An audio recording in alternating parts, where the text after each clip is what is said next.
Order for Wednesday, May 4, 2016 of the Bennington School District. And I'd like to leave the agenda for just a minute, come back to citizens' comments shortly, and I'd like to take the introduction of the nominated principal candidate for the Molly Stark School. So I'll turn it over to our superintendent. If Dr. Michael Mugitz could come up to the microphone. Good evening, Doctor. Good evening. Good evening. Pleasure to be here. And the board will take a vote on your nomination. Would you like him to speak about himself first before you do that? Sure, go ahead. Take 5 minutes. I'm running, it's going to be a tight meeting tonight, 5 minutes. 5 minutes. My name is Michael Mugitz, and I have spent 33 years as a principal at a variety of levels, all from pre-K through 12, elementary principal, junior high, and high school. Most recently served as a superintendent for 5 years at a very, very small school district, a single building, K through 12, 340 learners. And among my big achievements is that I've been very fortunate and become a grandfather to a little boy who was born here in Bennington in July. So it's exciting for me to take the next step and join a leadership team and instructional team here in Bennington. So it's a pleasure, and I'm looking forward to it. Thank you. How am I doing, George? Is that? Thank you. I want to make the motion that we accept the nominee of Dr. Michael Mugit. Yes. Second. Okay.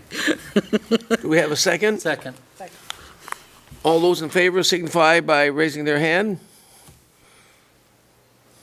Any objections? Abstentions?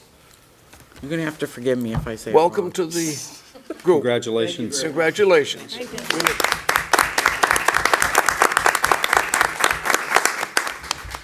Can I make a comment? Yes, go I'd ahead. like to thank the board members that were served on that committee. I think you brought forward, good candidates, and we trust your decision Thank you. and advice. Good point. I would also like to announce tonight that I'm chairing the meeting because Mr. Swihard's a little bit under the weather, and we have a rather long agenda, so I'll be running a rather tight meeting, and I'll listen and take all public comments, but I'd ask those people talking tonight to try to keep them as brief as possible, because we've got about 18 items on this agenda, and I want to get through all of them. I will not cut anybody off, but please bear in mind that we've got a long ways to go and a lot of material to cover. So with that, I'd like to take citizens' comments right now. Whoever's first, please stand up and let's hear it. Hi there, Lori Mulhern, resident of Bennington, parent. I want to address two things. One of them is in regards to, of course, the agency that's Secretary Holcomb's letter to the board in regards to the upgrades. I'm hoping to hear tonight about what the plan is moving forward, and what needs to be done perhaps in the interim if we can't move forward. The second thing I wanted to ask about is in regards to, there's a program called Girls on the Run, which has done so much for the community. And I was just wondering that, I've seen that, the girls are fortunate enough to maybe receive a pair of sneakers or something. And I was just wondering if that was a common practice among all the boards, because I'm not sure if it is or isn't, and I just thought maybe somebody could speak on it. I thought most of the principals would be here, but I've noticed that some of them are submitting written reports and not sitting at the table. So I'm not, that's another question I had is that something new that Yes. you've done? Okay, perhaps I missed that. Yeah, she did. Yes. I'm sure. Yeah, I can speak to that. It is something new. The board adopted a new plan in order to have one principal at every meeting, but the one principal that is here would give a report for the other two, and they in turn rotate. The thought behind that is to give the principals and their families some time away from the meetings, and it's been working quite well. So that's the idea that we've had behind it. The board And in fact, it was instituted by the school board, not by the principals. And that's the reason there. Oh, okay, thanks. I just didn't know. I just hadn't noticed that. Yeah. And the question regarding the girls on the run is that I wasn't sure if it was in, the purchase of the sneakers was part of that program, or whether it was done through the SVSU, or whether it's done by individual boards. And I was just wondering who might be able to, that I should contact, that could probably provide that answer. If anyone knows, think. I know they do it in Pownell, I don't know. Yeah. That's right. I know they do it at Bennington. I just didn't know if, We'll- it, it was like, I'm sure supervisory it's union-wide. going to end up on That's the, fine. on the task list, and then I'll get that information for the next meeting. And your first question will be answered under item 9. Thank you. Any other citizens' comments, please? All right, seeing none, we will take the presentation of the reading and math curriculum. Okay, here we come.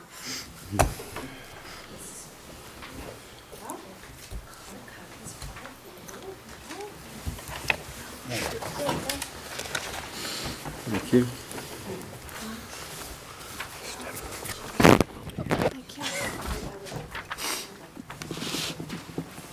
Thank you for inviting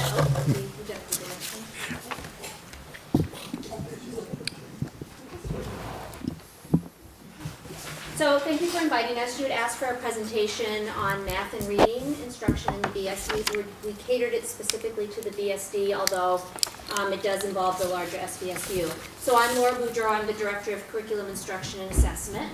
I'm Pat Conway, the math coach for the SBSU. And we're going to present this information to you via the multi-tiered systems of support.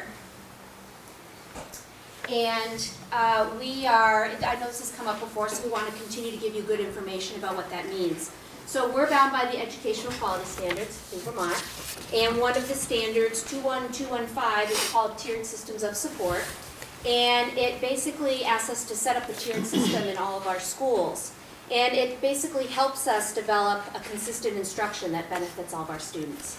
So if you look at the screen or on the diagram in front of you, it's a pyramid, it's a visual, and that bottom pyramid is universal instruction. It's for all students.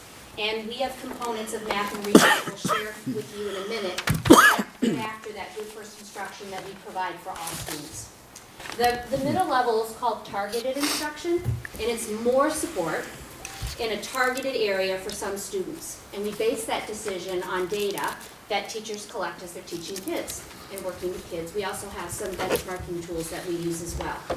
And then the little top of the pyramid is, there could be a small group of children that need more intensive instruction, and intensive instruction is for a few students. And it could mean like one-to-one or small group with some research-based practices. And so we are continually moving through this pyramid using data to drive next steps that help us make good decisions. So now we're going to get a little interactive with you. So before we move to math, we are going to pop some Chromebooks in front of you, which are your Chromebooks from this building. And you don't have to even do anything. They're already set up for you. Okay? Thank you. So, be careful with the cord.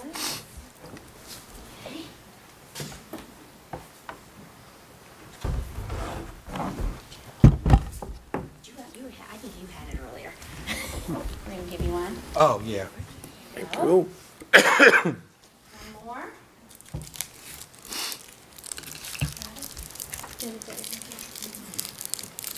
Thank you.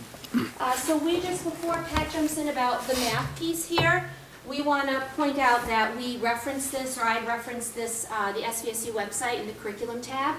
But if you, and we can help, there are people in the room that can help you right now, but if you scroll down to the bottom of the curriculum page, just that one page that you're on, okay? And again, we can lean over and help you. If you move down to the bottom of the page, you're going to see all the curriculum documents from our district at the bottom. Okay, and we just wanted you to know that this is where they were if you wanted to look for them. Okay? There. I got a question. Help. Yep. If I open these, will I find what the data looks like? Nope, this is just curriculum documents. So this Okay. is where teachers go to access their documents so they know what to teach kids. But that's a good question we can talk about at another time if you like. All right, so I'm gonna go to the next slide, but you can have that in front of you. Okay, here's the math, half of the triangle, the right half is BAI, the left half is math. And the 3 blocks of color on the right, we think of those as our content standards for our multi-tiered system of support. And at the bottom, we have the universal instruction, that's the largest piece, and the local curriculums based on the Common Core State Standards for math. And those are the grade level documents that you scroll down to. And we have the written curriculum for kindergarten through 8th grade, the math curriculum.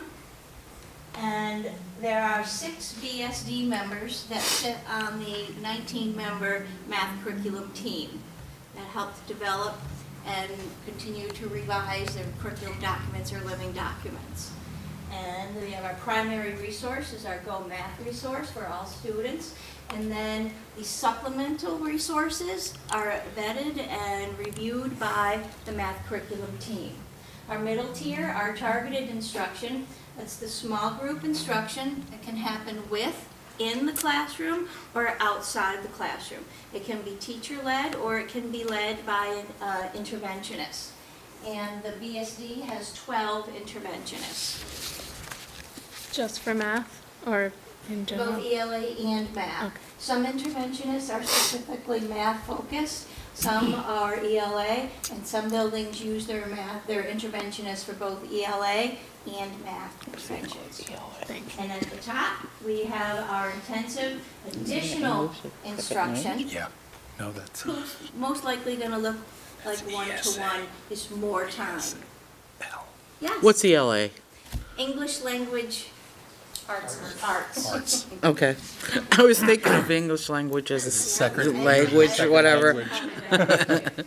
Now, on the right side, on the left side of the triangle, see, 2015, 2016 instructional focus. The instructional focus is the whole instructional picture. The right side, those are your content standards. Each grade level has approximately 32 content standards, the end of year expectations. The left side of the screen are our practice standards, standards that we want to incorporate into everyday instruction. There are 8. All 8 are important, but as an SVSU and the math, guided by the math curriculum team, we've determined that there are 6 that we're going to focus on. Those 6 are perseverance and problem solving, number 4, modeling, and number 6, attending to precision. By focus, we mean direct and explicit and intentional attention to those standards. Modeling, that's the modeling of providing a visual for every math concept, not just a procedure to follow. Precision, that's not measuring twice and cutting once. Precision is the vocabulary that we don't have pet names for concepts, that we have a math language. And every grade level has a vocabulary that's right on that website that you can check out and parents can check out. So the other side of the triangle is the reading or ELA. You asked specifically for reading, so ELA, we have a big SVSU ELA group, which also has 19 members. And you have 8 BSD members that sit on that committee that have helped to develop the ELA curriculum, which reading is a piece of it. That's also in front of you. You can go to that link and click on that document. It's very new, and it's based on the Common Core State Standards, because those are the standards adopted by the state of Vermont. So at the bottom level of the reading pyramid in the BSD, we have the curriculum document, which teachers use to create their lessons. And currently, what that committee, we have a primary resource right now. We use Foundations in K through 3. It's a research-based program. It's one piece of the reading program, and there's other pieces to it as well. What's happening with the ELA committee right now, these 19 teachers that are coming together and working with me, is they've reviewed the data and know that we have two areas that we're focusing on. One is informational text, which is nonfiction, all the books that are true. We know that our students need support, and we are looking for resources to support that with our students. And I'm gonna click actually ahead one slide. This is a cut and paste from the curriculum document. And if you notice the black, this is an informational text standard that is for 4th grade. And in black is the standard from the Common Core. And everything that you see in red was a group of 4th grade teachers that sat around and said, we really need to make sure we understand what this standard means. And they created that clarity for the rest of their peers in the district. So we just wanted to highlight the work that's being done by your committee. We have teachers, yes, it's great, that have also all helped with it. The next level of the pyramid is targeted instruction. So when we look at the data from that good first instruction, then the next step is small group instruction. Again, Pat and I have already shared that we have 12 BSD interventionists that support reading and math. So they might be doing small group instruction in the classroom, which is they might be providing another hit. They might be doing one, they might be working with a few children in a different setting. But then again, they're looking at their progress monitoring, and they're looking at data and moving kids around. One program, we just trained a large chunk of our interventionists and our SPED staff in a research-based program called Just Words, which was a request of theirs. And that, again, will help children in 4th through 4th grade and up. And so the interventionist would be helping to facilitate that resource. So that's just an example of a service they can provide for us. And then the top level, again, is that intensive instruction, which is that additional support.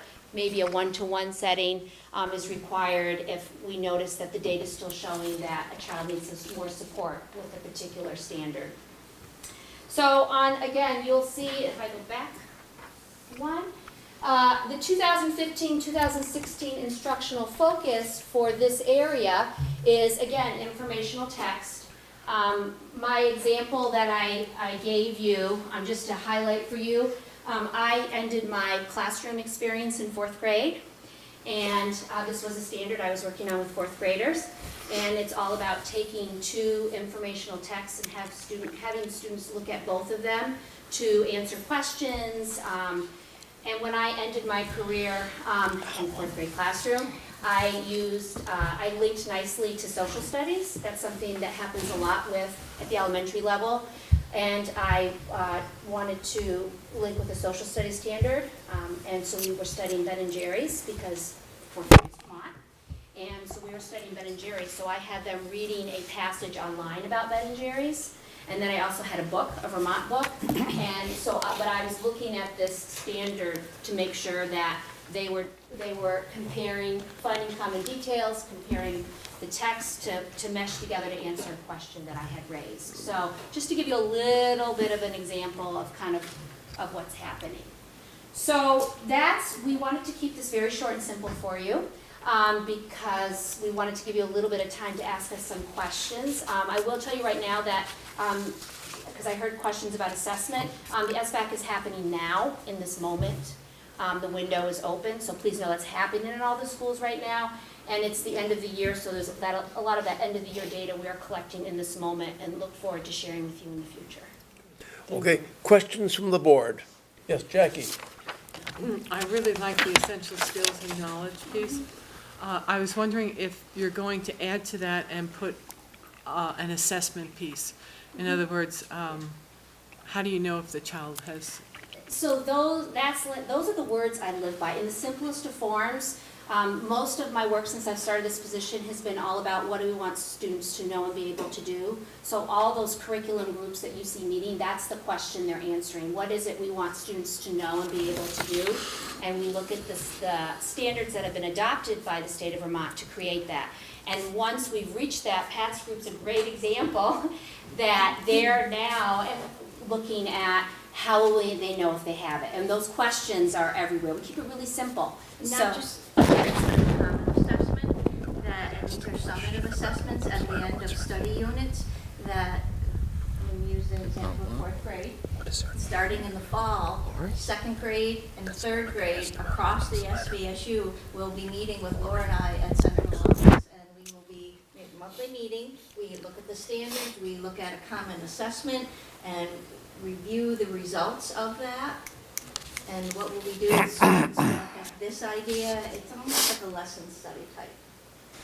But already kindergarten has met, third grade has met, fifth grade has met, and sixth grade has met. And we've seen growth with scores for those grade levels. Any other questions from board members? I would like to see at a future meeting, it's Go ahead. me Yes. or you? You go ahead, Director. Oh, I'm sorry. I'd like to see at a future meeting what the data looks like, how it measures, what does it measure, and are we tracking any improvement, and how many students are in that top tier? So And- you're looking for a presentation on the assessment piece. Yeah, and I want the data so that when we go into budget time, we have it in front of us so that we know where to spend our dollars. All right? Yeah.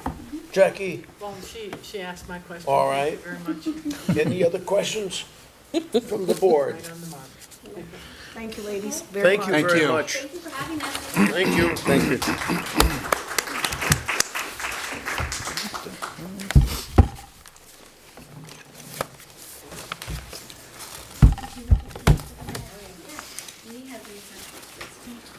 So you just close these? Or do you have to turn them off? Genevieve, did you get their request? Are you The request ready down? for yours? You want to skip over it? You want me to do it right now? There's no mute button on here. Task, it's, It's up to you. yeah, we can do it really quickly. I can pull it out and put it back in. You want to do it right now? Sure, go ahead. Okay. You need to I'm give going me a to, mute one. Going to skip number 4, but I will come back to it in a minute. I'm going to take the Hoosick River Hydro presentation. Thank you. I'll go back to it in a minute. I think I got some papers from him. Travel around a lot of colleges speaking about this. We could talk for an hour and 45 minutes, but somehow I think that's not going to be a good idea. We've got 3 here to look at. We've got I'm all set. another 3 down here. I forgot to bring one. I got something here. So, for those of you who don't know, my name is Bill Slay. We just finished redeveloping the Carbon Zero's power plant at the Vermont Tissue Mill, which was a 7-year project for me to try to change Vermont energy policy, which we did. So we're continuing to do that. We're moving on now to the Pownell Tannery Dam hydroelectric and rebuilding that. You'll find some literature in there. What we're doing, and I'm going to be really brief because I think it's important for you all to ask some questions. Again, this is a pretty complicated thing, so I want to lay it out pretty simply. What we're doing is we are going to build the largest group net metering that you can do by statute in the state of Vermont, which is 500 kilowatt.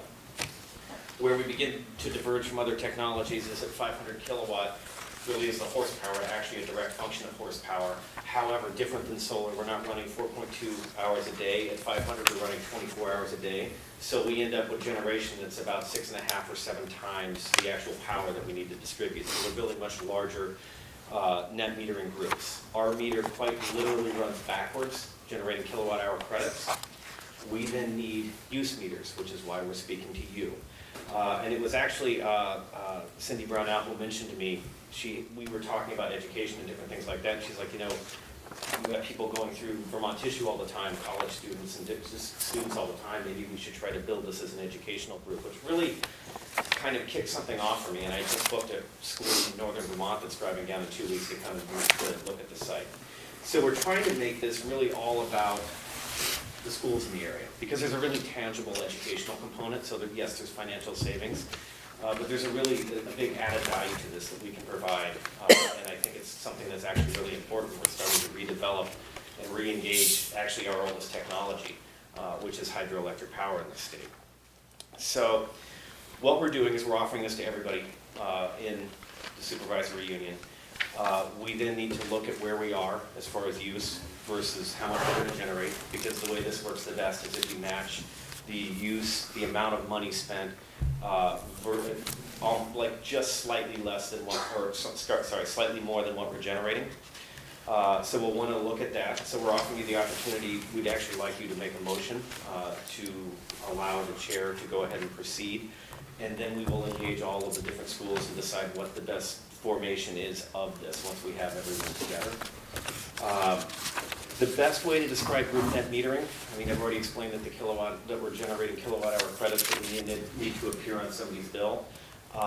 It works kind of like an energy cooperative. So we generate these kilowatt hour credits. They then appear as an actual negative dollar value on your bill. So when that happens, you then in turn pay us $100, and your utility won't change. So you'll still be using Green Mountain Power. So I'd like to leave it right there.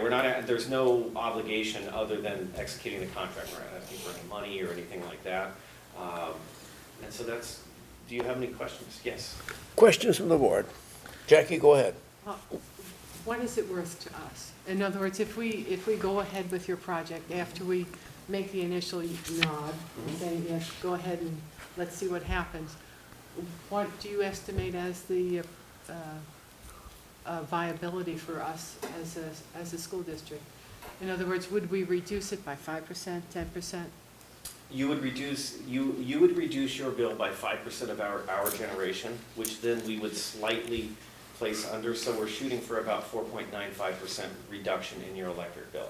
Again, there's some part where I'm going to be real careful not to make any promises. If we start, kilowatt hour credits actually have a shelf life of 12 months. So if we start with a great rainy year and go into a dry year, great, you're carrying over all those credits, so you're going to be maximizing everything. You're going to be yielding the greatest benefit. If we start in a dry year or whatever that is, so it could vary from year to year, but we're going to try to average that to as close to 5 as we can. It won't exceed 5, but we want to get it right up to 5. We can change the formation of the group 4 times a year. Green Mountain Power will allow us to do that. So if we find at some point that the group isn't quite formed right, we don't have it allocated correctly, we can change that several times. So the downside on us agreeing to this would be that we'd maybe not get any credits that month? No, you should get, and the contract is pretty straightforward. If you are protected to a degree where if we had a massive failure, we have 3 months to fix it, or you can opt out of the contract, or we can continue to just pay you. So if it's some part that we needed to fix, it was going to take 4 months, we wouldn't want to start over again from scratch, and we would just then continue to pay you whatever incentive you would receive. Right. Yeah, go ahead. How long is the contract good for? This is a 10-year, I'm glad you asked that, it's a 10-year. You have to opt out at the beginning of year 8. So if you were to opt out, we want you to do that at the beginning of year 8, so we have 2 years to replace the use. The other thing too to keep in mind is that MAU plays an important role. They constitute more than 50% of the use. So at year 8 also, if they opt out, even if you want to stay in, we have 1 year to not renew, because we need to actually replace that. Like, you actually need us to replace that. You don't want to be stuck with a bunch of credits that you can't use. And the contract is exclusive? Because you can only belong to one contract at a time, because unless I don't know what's happened with it, we're members of a energy consortium right now. Solar For solar consortium.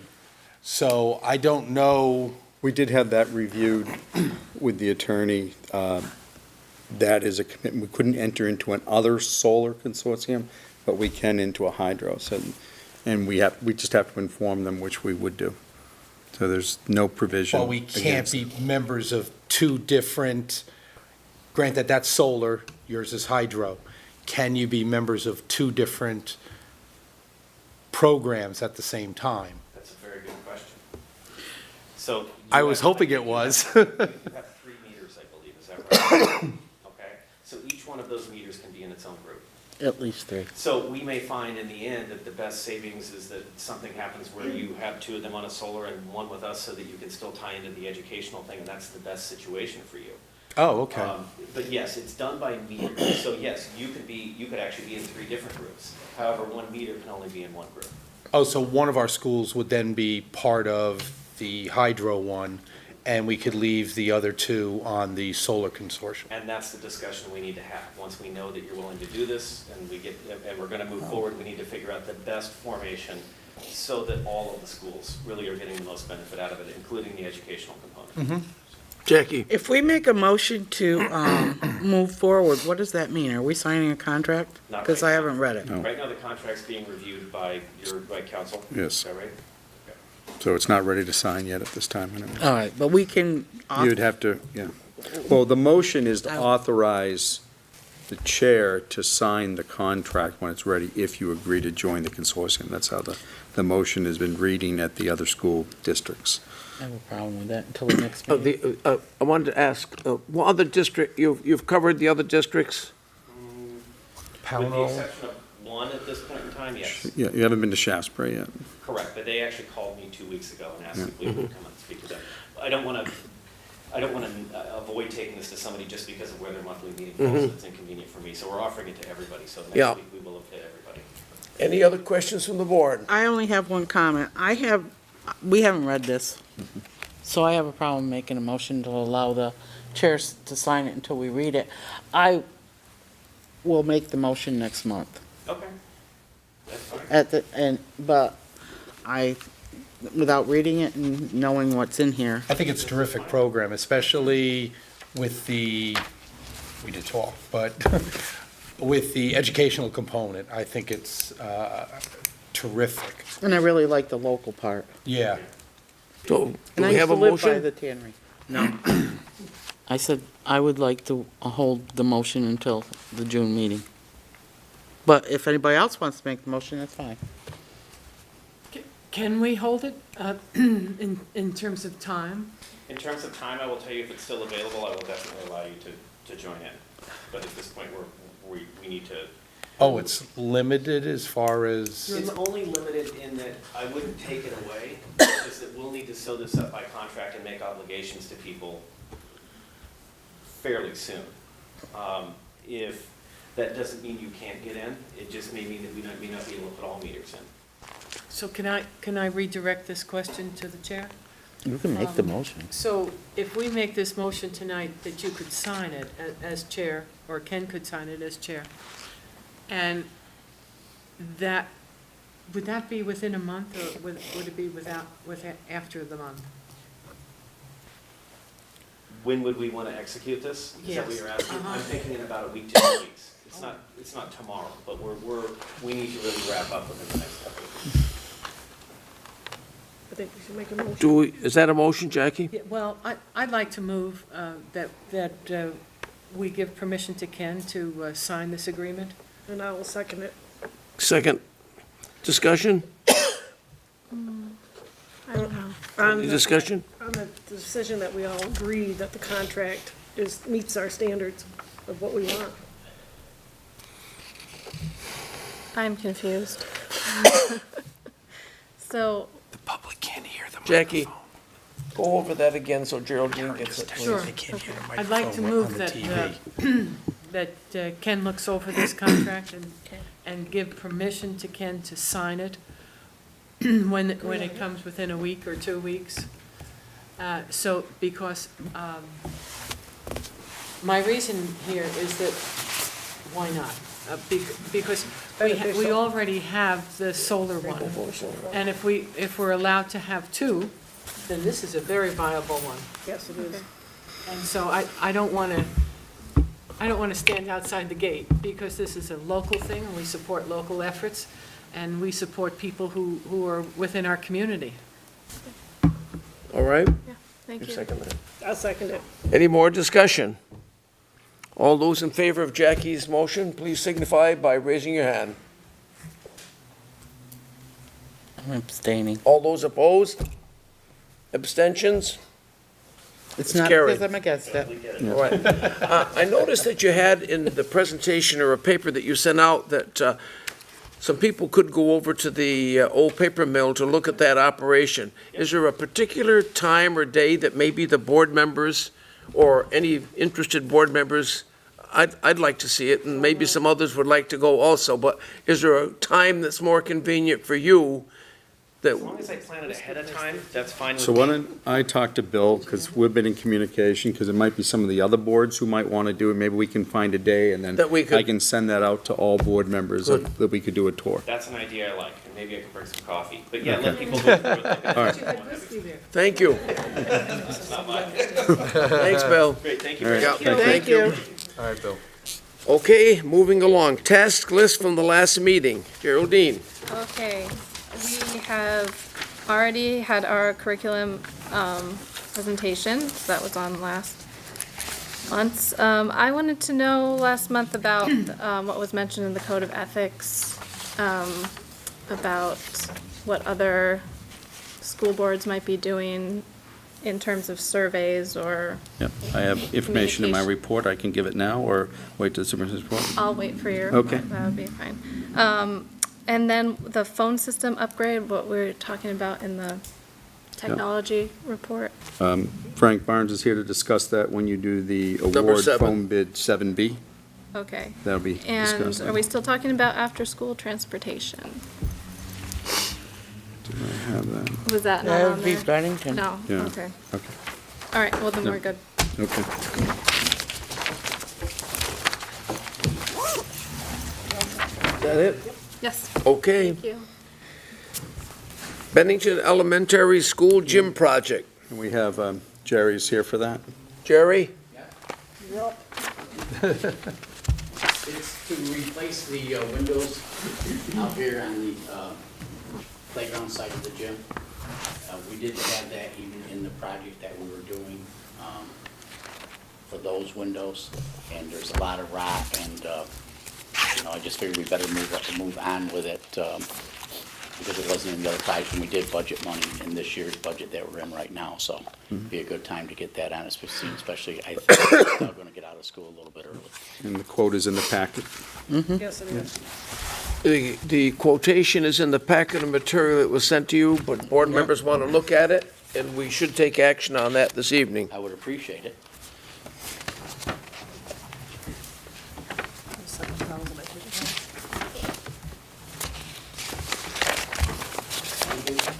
I move that we accept the job quote from Cielo White Glass to replace the windows in the school gym for $7,605. Do we have a second to the motion? Second. Discussion. Any discussion? When do they start, Jerry? Any discussion? Okay, thank you. Have them order the materials as soon as you approve it. All those in favor signify by raising your hand.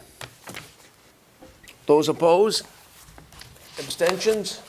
Approved. Okay, Jerry? Order. All right, on to item 7, Treasurers' Report. I move to accept the treasurer's report. Do we have a second to that motion? Second it. Discussion pertaining to the Treasurer's Report, and she's here tonight if you have questions. Seeing no questions, all those in favor signify by raising your hand. Those opposed? Abstentions? Approved. Okay, award of the phone bid. We have Frank Who's- Barnes here. Frank, you want to speak to that, please? Yeah, you should all have a copy in your, in the folder.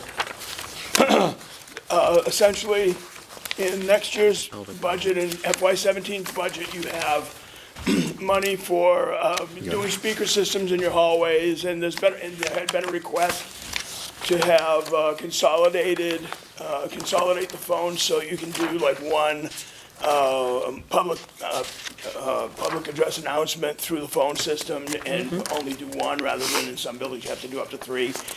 Excuse me. And so we put this out to bid for upgrading the phone systems that we have. Well, we put it out to five people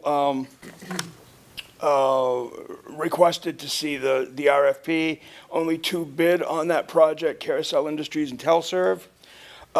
They both came up short in responding the first time. There was equipment that was missing, so we gave them both the information that was missing to have them submit again, and they did. And the numbers are there, and Carousel came in at $18,693.21. Telserv was a little under 1,000 less at $17,785.51. But Telserv was the lower bid, but however, after meeting with both companies locally, they both came locally, and Telserv chose not to tour the facilities in the BSD, which was kind of surprising. They just went on the information that was given to them by myself or the systems administrators and whatnot, and based their bid on that, and it didn't feel real good. Carousel Industries are the vendors that we work with now. The service is excellent. Everything's, I have no complaints with them. Since the bid was within $1,000, I'm going to recommend that we go with Carousel Industries on this project. And I do ask that you make a motion to approve this. Okay, questions from the board? Make a motion Questions to first. Frank? Yeah, Jackie? It says the sources for the money is currently in the BSD capital renovations budget line. Can you tell me if that's the money that we use to put into contingency for the roofs? I checked with, when I checked with Alice and Amanda Weber, and Alice Perry said that this would be the money that was available. I know that I saw figures around $60,000 of monies that were available. Yeah, that's what it Yeah. says, but I'm just wondering if that's the money we put in contingency. I don't believe it know, is. I but I think don't this- believe it is. You wouldn't know, Renee, right? No. We need to start having somebody at these meetings That from the knows our finance budget. office.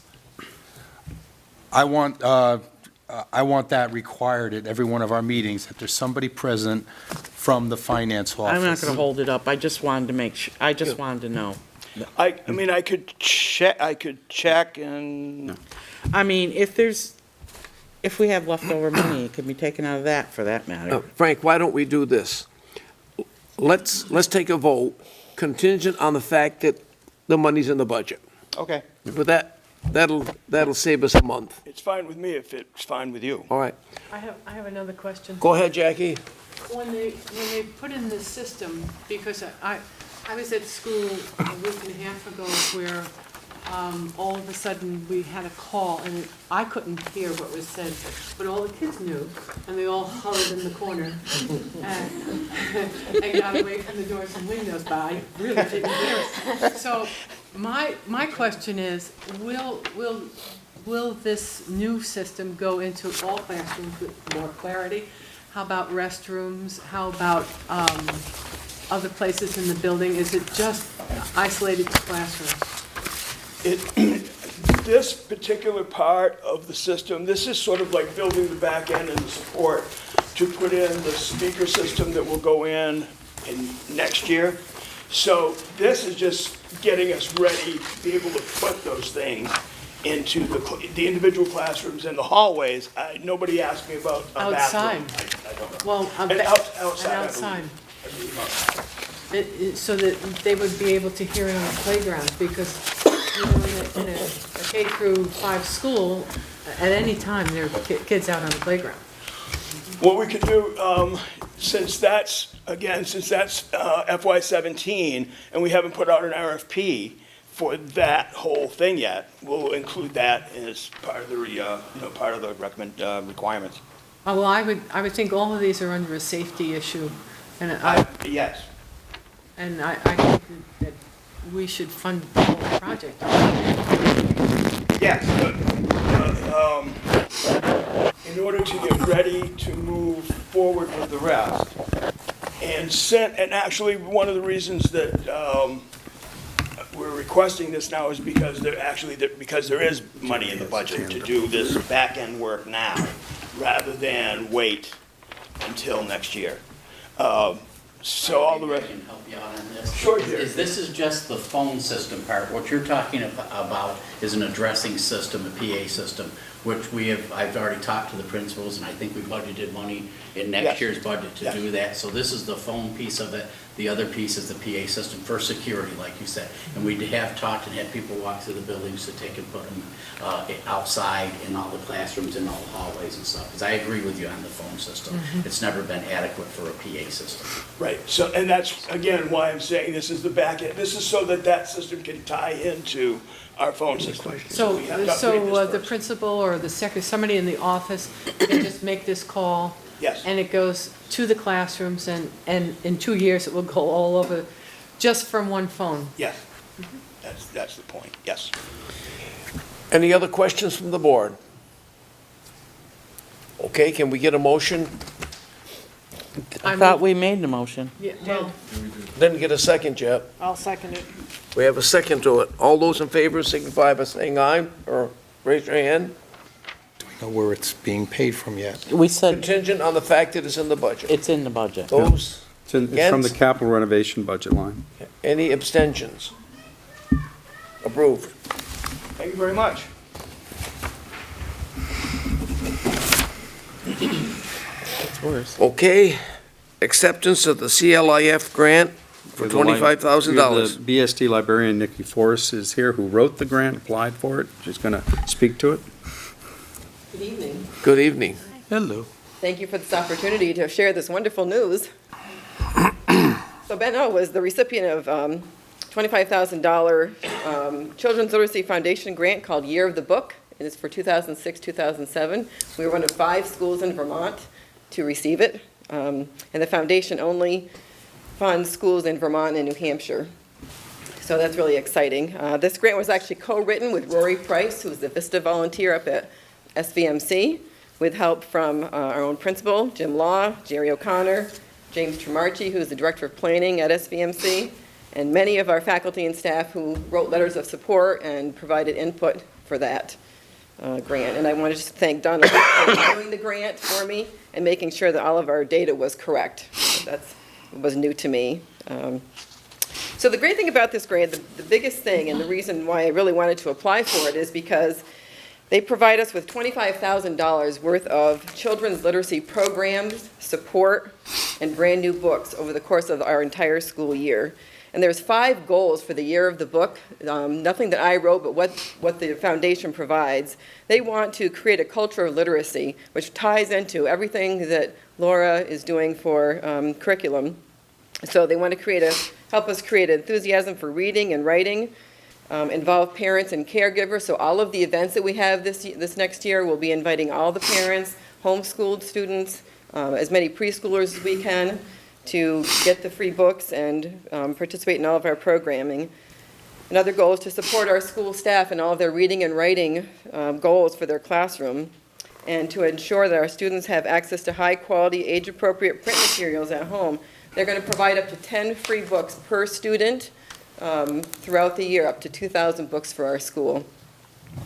And they'd like to increase the percentage of children with library cards. Bennington Free Library is also our partner, and they will receive $1,000 worth of free books, as will our library at Bennell next year, and we get to pick our own books, which is great. And we'd like to introduce students to new places, people, and experiences through books, outside presenters, and creative programming opportunities. And written within the grant is all the details on all of those different items. We have to respond to how would we want to do this, and came up with some really creative ways to do this. The best thing I think for the board to know about the grant is that there is no financial oversight that you have to provide. So they pay, they help us arrange for authors to come visit, and they take care of all the financial arrangements for that. So if there's something that we have to pay out of pocket, they reimburse us on a bi-monthly basis. So that's pretty exciting. They are coming tomorrow. The founder of the foundation, Duncan McDougall, is coming to meet with our committee. We have an advisory committee where we have representatives from all of the grades, so that we don't miss any grade level, to get their input. So they're coming to meet with us tomorrow about the different programs that we want to run at the school next year. And it's all very event-driven. It's meant to be an exciting thing and bring a lot of exposure of Bennell and what we want to do there for the whole year. They'd like us to carry it through in subsequent years, so we'll be invited back to their yearly workshop to share what we did this next year, and to apply for more grants, so that's very exciting. I don't know what else you'd like to know about it. I mean, I could talk all night, but, it's just very exciting. Our banner's coming tomorrow. We'll have a banner hanging at school to make sure the public knows about it, and it's just a really great way to reach the families and the communities, and $25,000 is going to go a long way for bringing in. The committees so far picked, you get to choose what events you want to do, what events you want to do, and we've picked an author illustrator visit, where they'll come and talk with our kids in groups, like K2 will be one group, and then 3 through 5 will be another group. And they'll run like a 45-minute workshop to an hour on how to be an author and an illustrator and what that entails, and they'll bring us free copies of their books, which is really great for our library. And the other thing we picked was a parent seminar on literacy, how to read with your children, how to bring more reading into your family, and that comes with a free dinner that they pay up to $500 for, and story time, reading their books, and there's just a whole list of other things that we can add on to this. Mini grants for teachers. Book bundles have already come. When Lisa Flynn and I went to the workshop to learn how to administer the grant, we came away with my whole trunk full of books. Two boxes of books just to give away to any of the kids we wanted. Book bundles for doctor's offices or banks or places where parents wait with their children so they can read. Those are all gone. They're actually bringing us more tomorrow. I forgot to tell Jim that. They're bringing us more tomorrow because they know we've already given ours out. So we've gotten letters of thanks, from the organizations that have the books. It's just really exciting. I just can't tell you how exciting it is, for the library to get this. Any questions from the board or comments? I think this is wonderful. Yes, It is wonderful. it's terrific. Very exciting. Thank you for all your hard work. Nikki, that's You're welcome. five schools in the state of Vermont. We're picked. We're yes, picked. And ours was one of them. Yeah. And we Many thanks. We all came together because we have such a fabulous staff who, I just ran around to all the classrooms and said, what could we do? What can we add on to that we already do? Like one of our initiatives is the Partners in Reading program.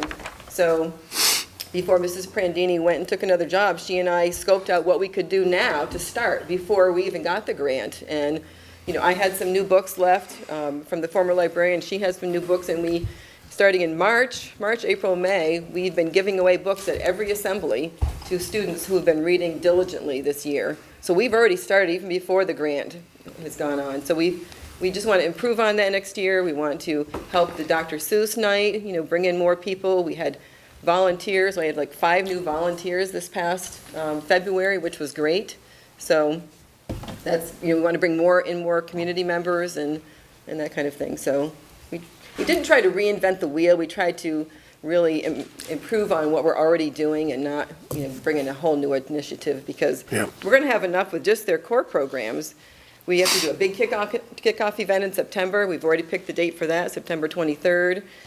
We have a big library event with the Bennington Free Library where they're going to showcase their books that they pick out that are going to be new, and our kids will go and they'll look at them, and hopefully those that have a library card will take books out, will sign up for library cards, and we have book giveaways planned already. So it's just really exciting for the kids because they need books at home.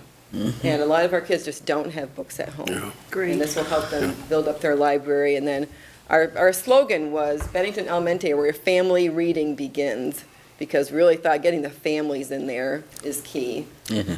So, and we have lots of other ideas, Thank you. throughout the event. But anyways, very exciting, and we just applied for another grant through Scholastic.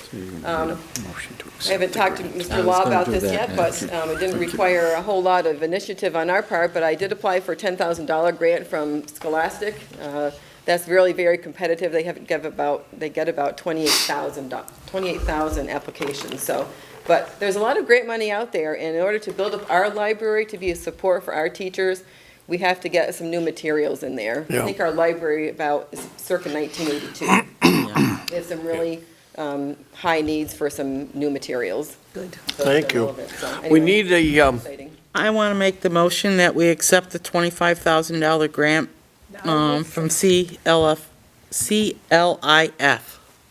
Second. Literacy Foundation. You second it? I'll second it. Any discussion? All those in favor signify by raising your hand. Those opposed? Abstentions?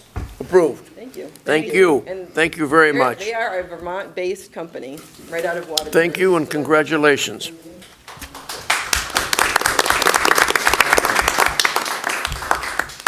I'm going to take item number 8, the construction project, and I'm going to move it down the agenda so I can get through the rest of this agenda, and we'll spend as much time as necessary on item number 8. But I'd like to get through the rest of this, so I'm moving 8 down to the bottom, and we'll come back to it and spend whatever time we need to on it.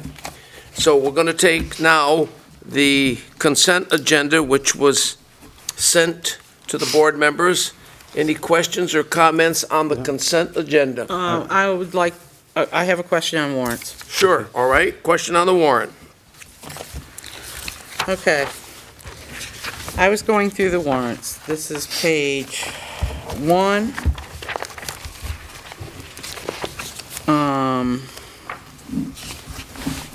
Bank account, well, I don't know which one. What page, Jackie? It's page 1, general fund. Anyways, it's payroll, and it's check number 7470. Jurgenser, $1,402.18. Jurgenser has not worked for this district since before Donna McKenzie, so I want to know why we're writing him a check.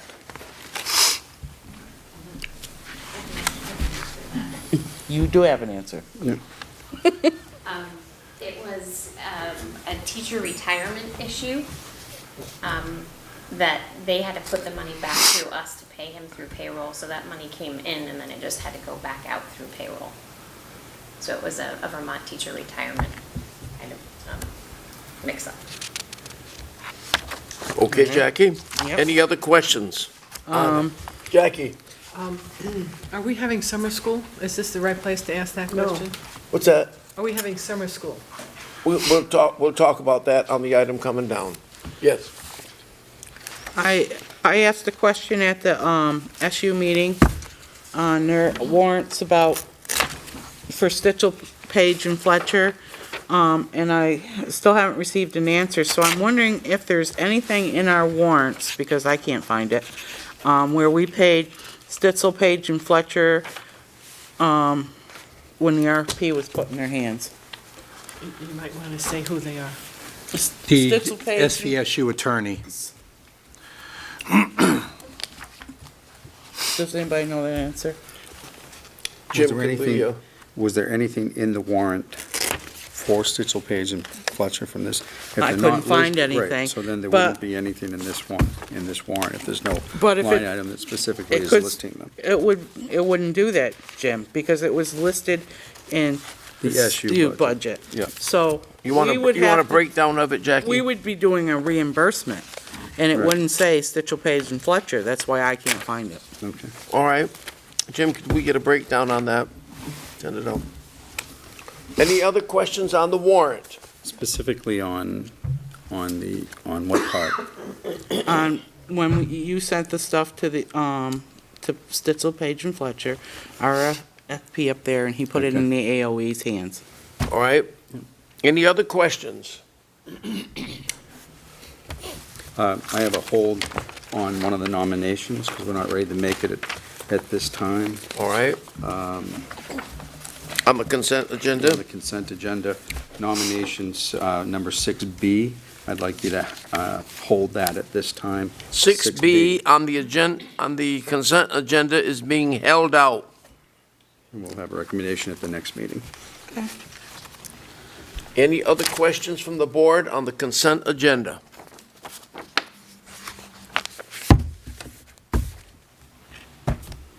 Do we have a motion to accept the consent agenda, holding out the item mentioned by the superintendent? So moved. Second.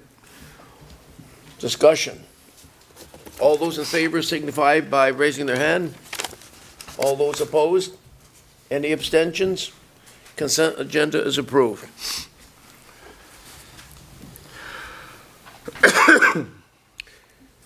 Jim, you're on. Thank you. Well, first, thank you for your acceptance of the Cliff grant. It's really exciting for us, and thank you, Nikki, for the information you presented. We're really excited about that, and it's like, just feels really good. Most of my report isn't much different than the reports that other principals have submitted. I'd like to recognize and express appreciation for teachers during Teacher Appreciation Week in the hard work that we do, and express thanks by PPG, who has generously provided some refreshments during the day, nice meals, sweets and treats and things like that. One thing that we have been doing, the comprehensive integrated three-tier plan to coordinate all of our academic, social, and behavioral plans into one unified body. Team's been meeting, trying to reorganize that so that in the fall we'll have a new kickoff of energy and excitement on managing things that go on in the building in a more organized way. So we're excited about that.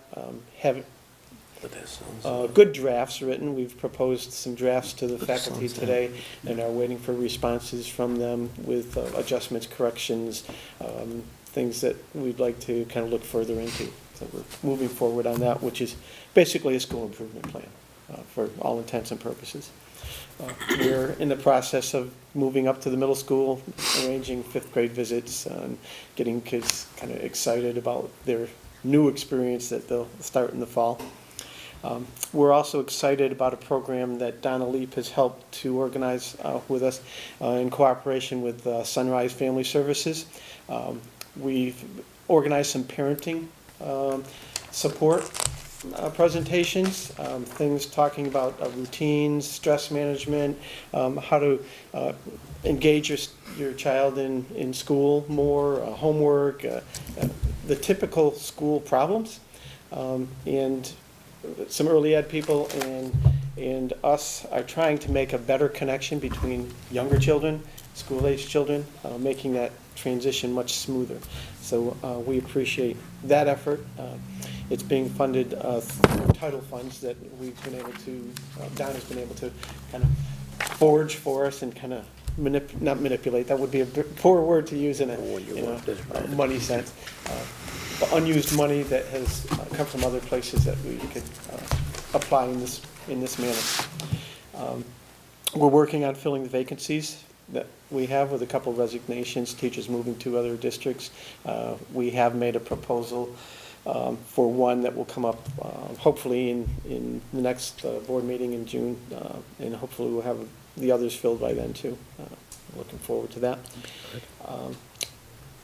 Maybe preempting the transportation question on after-school programming a little bit. I actually did a survey of parents trying to find out whether busing was or was not a problem, what the good things and questionable things were with the program, what we could improve in.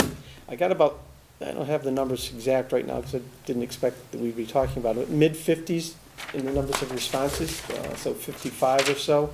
And only 3 people had mentioned that transportation was of any concern at all. So proportionate-wise,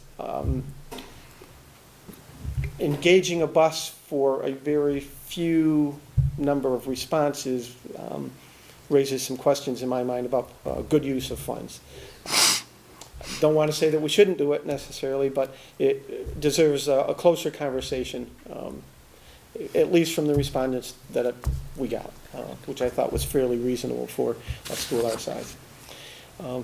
We're looking at winding up the end of the year, getting the end of the year activities going, and that's basically all I have to report.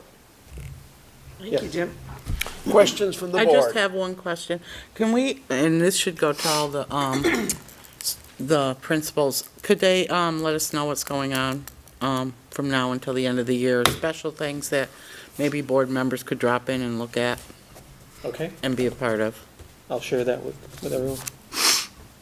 Any other questions? End of the year events. Yeah, they, you know, if they're having a play or music or the chorus or whatever. Any other comments from the board for Jim? Thank you, Jim. Thank you. Okay, number 11, policies, visit to schools. Is there any change on that? It's just how it, I know they Has met. it been changed? Did you, No, it If- hasn't been changed. so, any comment from the board? I'm not voting for it. Yep. There's been no change on it, so would it be proper for the board to reject it? You can put it to a vote. All right, we'll put it to a vote. Let's get a motion to reject it. Or to warn, well. You gotta warn Make it. a You have motion to to warn it, warn and it. if that fails. Gotta be positive. You gotta do a positive. All right, all those in, well, we ought to get a motion then. I make the motion that we warn the policy 1020 visits to school. Do we have a second to that? I'll second it. Second. Discussion. We're just warning it. Yes. All those in favor signify by saying, or by raising their hand. All those against? I'm abstaining. One abstention. All right, it's rejected. And that'll go back to the policy. It'll go back to the subcommittee. policy committee. All right. Superintendent's report. First thing I want to say that this is Teacher Appreciation Week, and I'd like to send a thank you out to all our teachers and staff during the recognition that they get during this week. And I include principals in that, who I consider to be master teachers, and all administrators who are, really, we're all educators. So thank you to all our staff and teachers for their efforts and their recognition during this very important, I think Teacher Appreciation Day was yesterday, if I'm right, but this is Teacher Appreciation Week. It's so- the whole week. Yep. So on the action, the task list, there was a question about doing school surveys. So I did have an inquiry with the Vermont School Board Association. It is a service that they provide. They recommend that you would have a smaller subgroup of this committee who would focus what questions you wanted to ask. They said the best success that they've seen with surveys at other schools are when they narrowly limit what questions that they are asking, and that would be their recommendation. Otherwise, trying to get data points out of your survey would be very difficult if it's a broad range survey.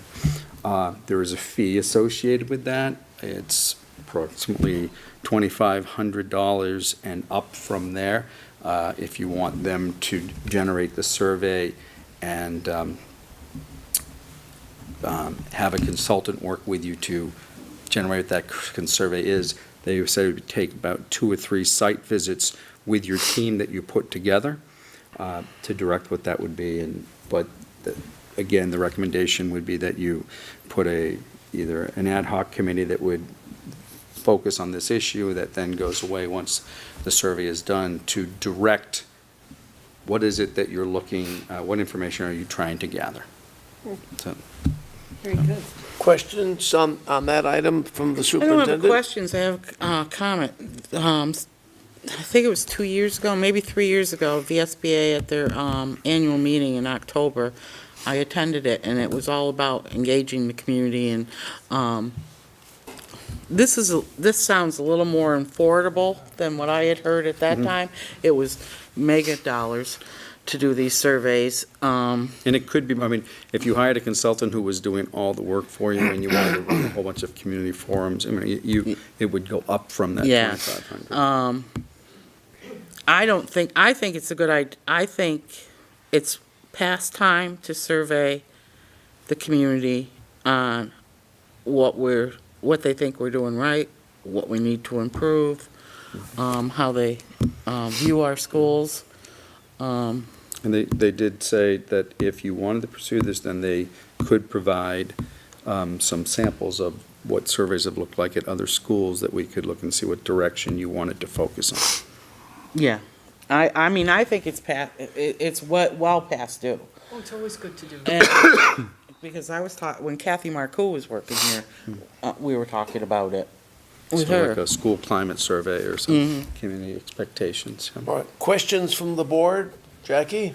No, I just would like to say, I think it's always time to do that.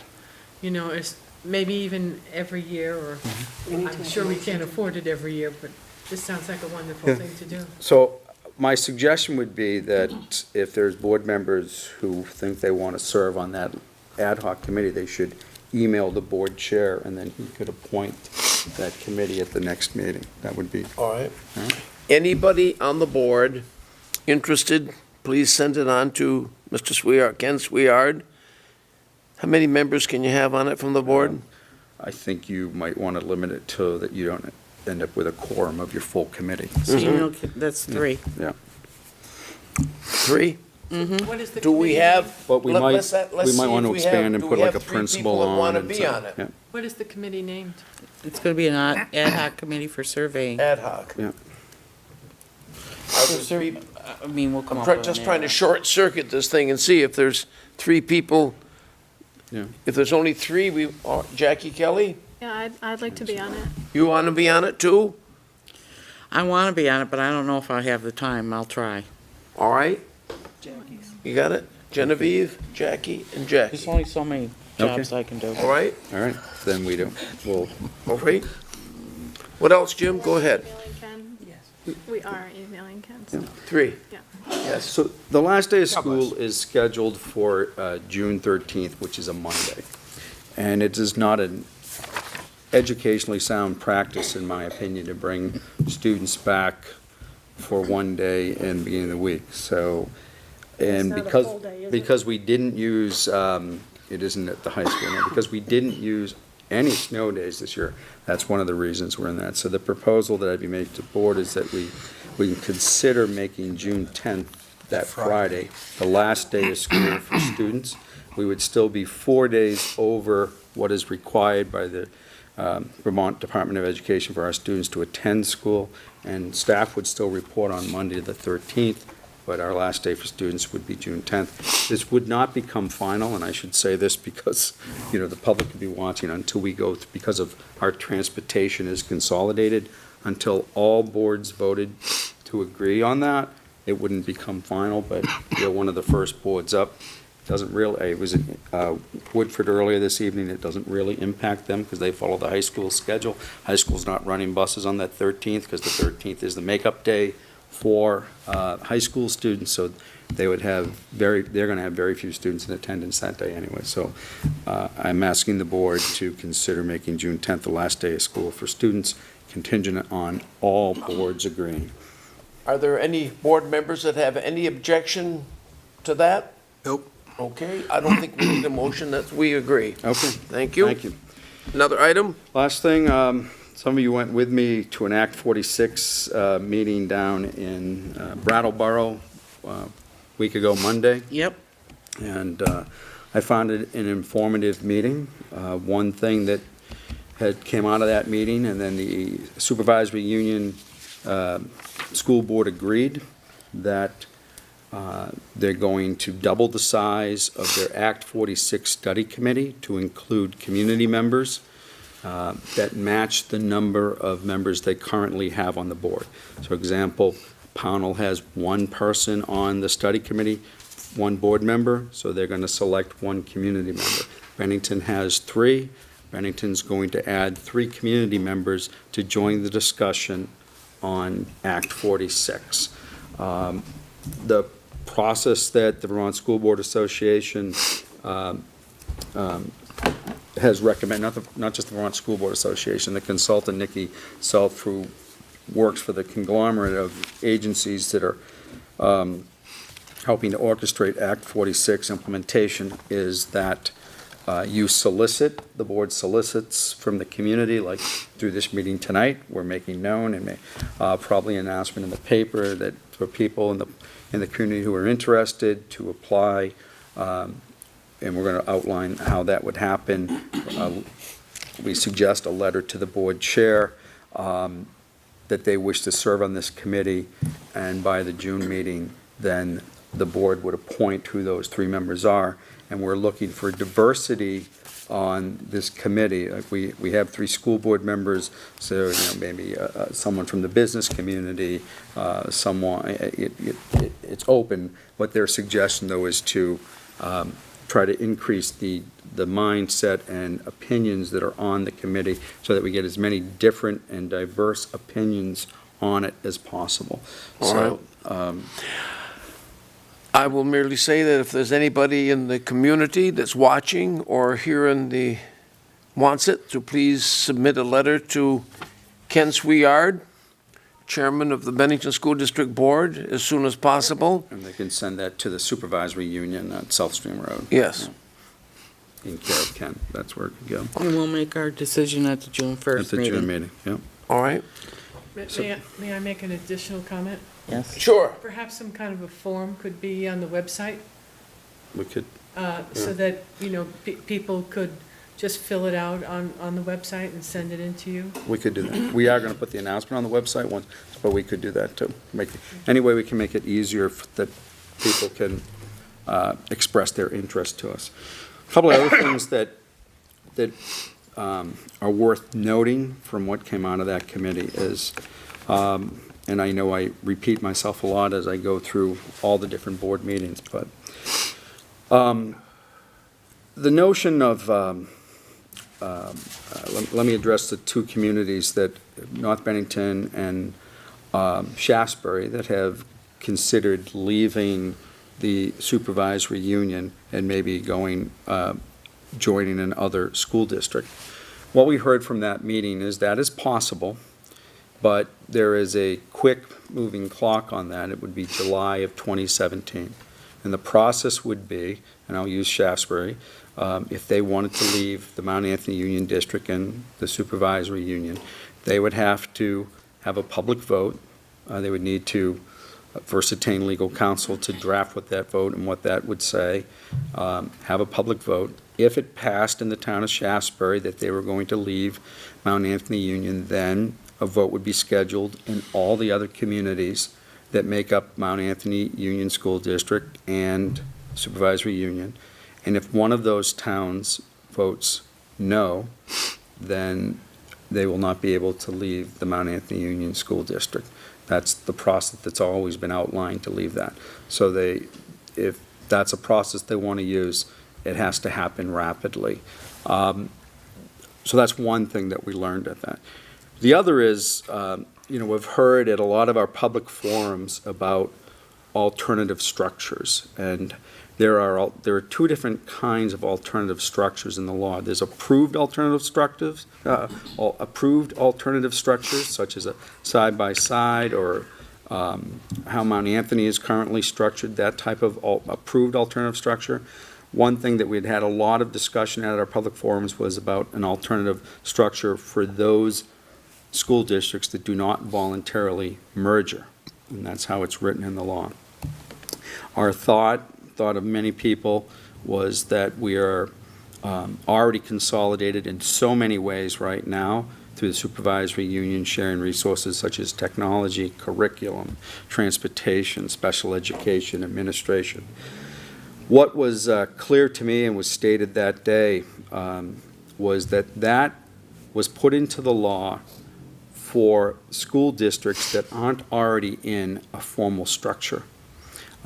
We are in a formal structure. We are in a supervisory union where more or less the way our education is offered in our independent school districts mirror each other. They're the same. We run an elementary school and we all share a common middle school and high school. What we were told is in other parts of the state where there are school districts that don't mirror each other and they need to merge, that's what the alternative structure is. In other words, one district might have an elementary school and do their school choice in high school, someone else that has school choice in elementary, and they operate a high school, others belong to a union high school, and they're all contiguous to each other. How do they form a school district? That's what that alternative structure is, according to what we heard on Monday.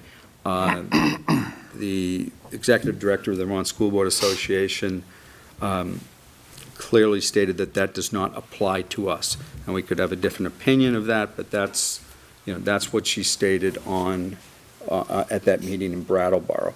So where does that leave us, and what do I think the Act 46, the new expanded Act 46 study committee should look at? We should be looking at a structure similar to how Mount Anthony is formed, which is a hybrid board under the law.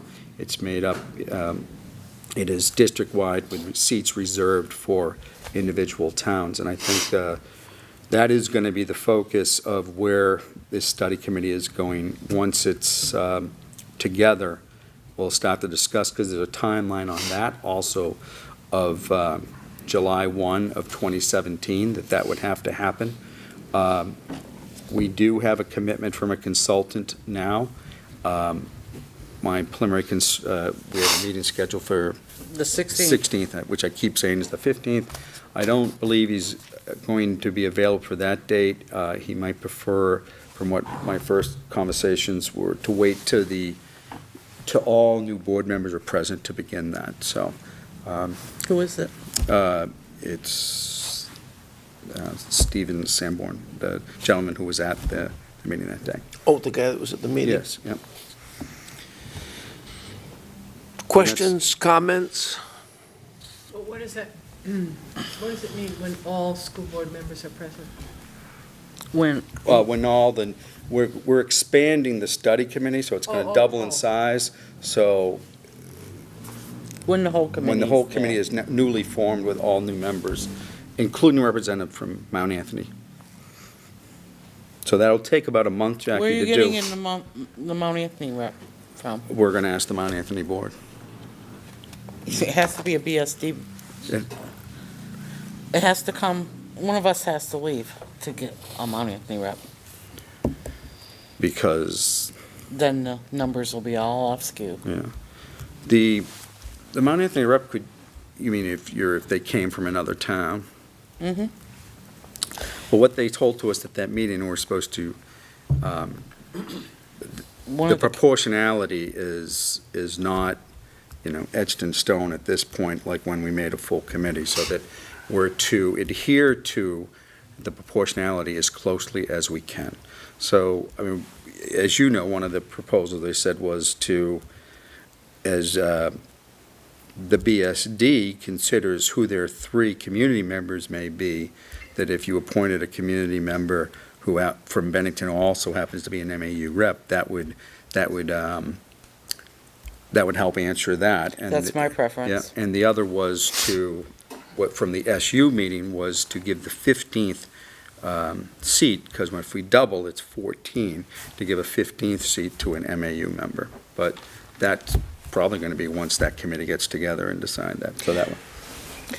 It's really necessary that we, when we start really working hard at the Act 46 committee meetings, because we are facing a deadline. School systems that have ghost students and use small school grants will lose them if they don't do something by June. And all the financial, the 2017. transition grant money, the tax incentives, we would lose them all if we don't do something by that June 30th or July 1st. I just want to make it clear, the tax incentive money that everybody keeps talking about, we need to be very careful, because that falsifies budgets. We take the tax incentive this year, next year, and the year after, and then the 4th year, because our taxes have been lower, we're going to have to hit the taxpayers with what it really costs to educate kids. And we have to make that very clear, because people are pushing it because of the tax incentives, and we have to make it very clear that it could come back to bite us all.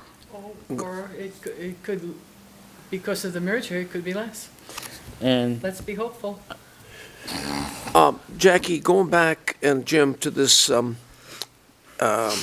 people that are interested in getting on the committee, should we not move this thing forward to not leave it open as we leave this meeting tonight? Should we not have a time that we want to get these people that are interested and get their letters in? We want to act on that at your June board meeting.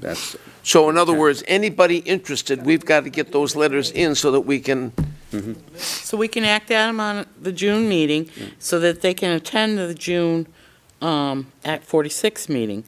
I don't know how the outliers are going to do it. But hopefully they could get it done so that they're, whoever represents in their community can attend the June meeting. And we may be having 2 meetings a month. I would We may imagine have would. to. Yeah. Yeah.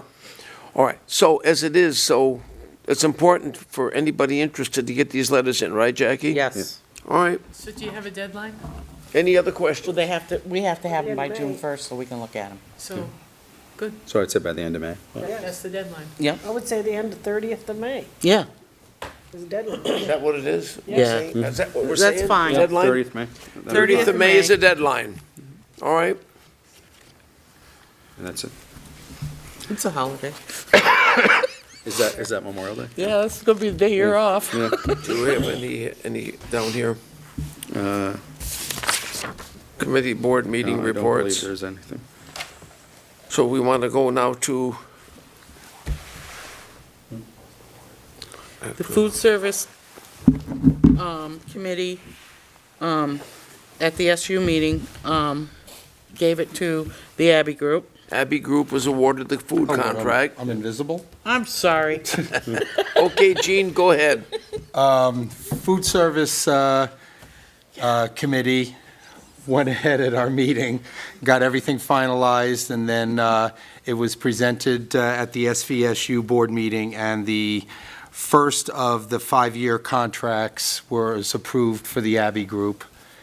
And so it was a long, long process, and we're very happy that the Abbey Group was approved. So, yes, I made my report. Okay, thank you. Is that approval? You Yes. Good thing I like you. gotta pass it up through June. Okay. Are we going to talk about the construction project Right, yet? that's where we're about. I just want to see if there's anything else on here. If not, that's where we're going to be going to. Okay. All right. Let's go to the I think we're doing just construction project. Ken Sweard asked me to read a letter, and I'll read it now, and then we'll open it up. I'll wait till you're all through signing the warrants, and I'll read this.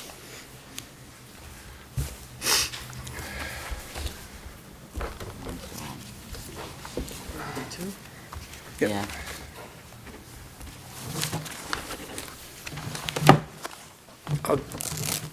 You signed it twice, Eugene.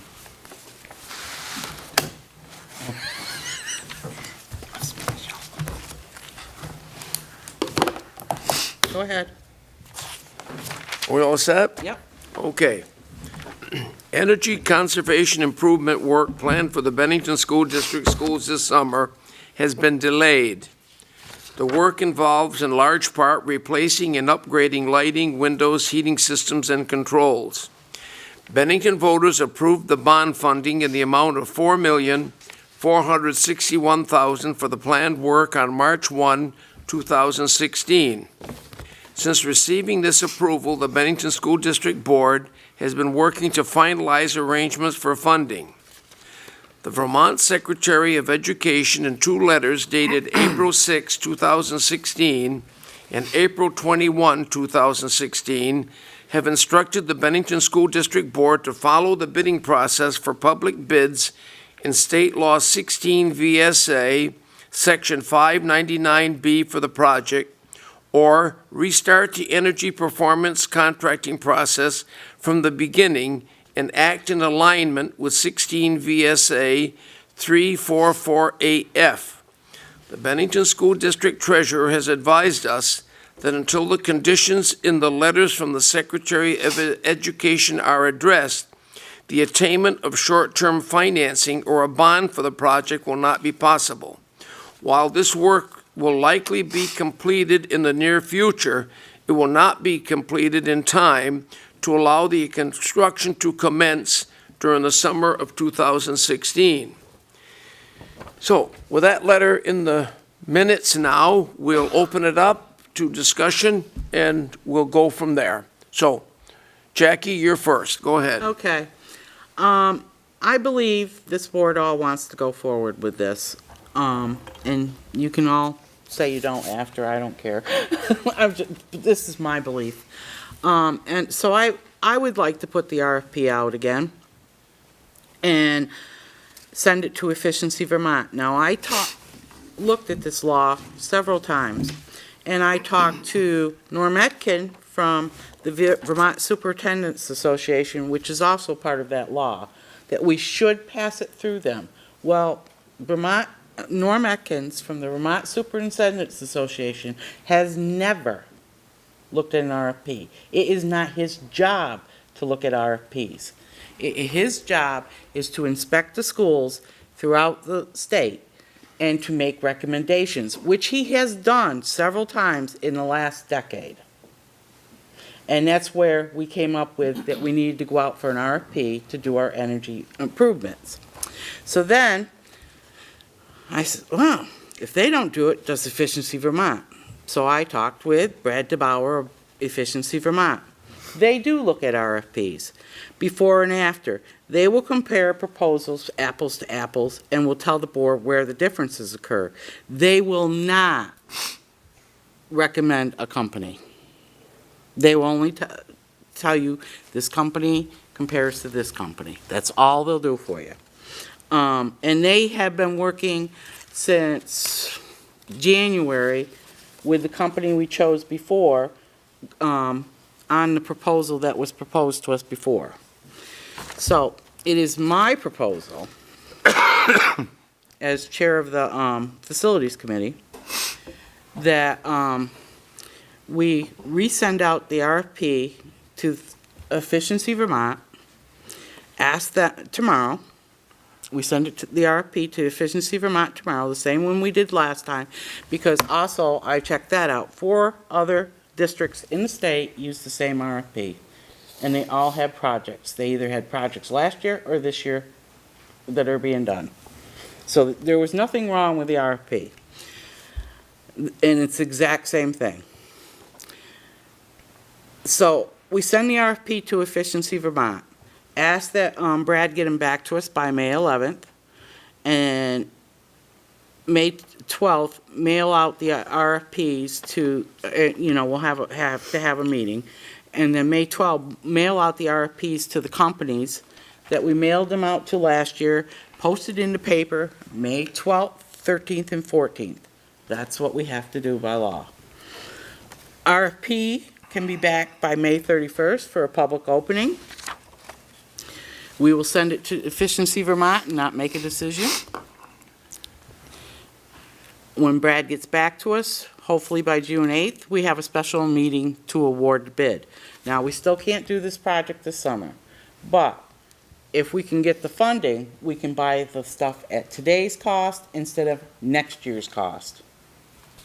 It's going to be, we have issues in our buildings that we may have to take care of this winter. And Jerry can probably speak to that. We have boiler problems in this building that we're in right now. That is, and also, when I just want to make this board aware that in January, we approved in January for EEI to do engineering studies. This board approved it, it's in the minutes. So we will owe them somewhere around $40,000 for the engineering studies if they don't get the next bid, next RFP, because they've already done this work. But we will own the work they did. Yes. Jackie, go ahead. I just have 2 questions. The one is, when would the project start? Not this And year. the second question is, are we following the directives that the Secretary of Education put forth in 2 letters to us? Okay, they're good. They're 2 good questions.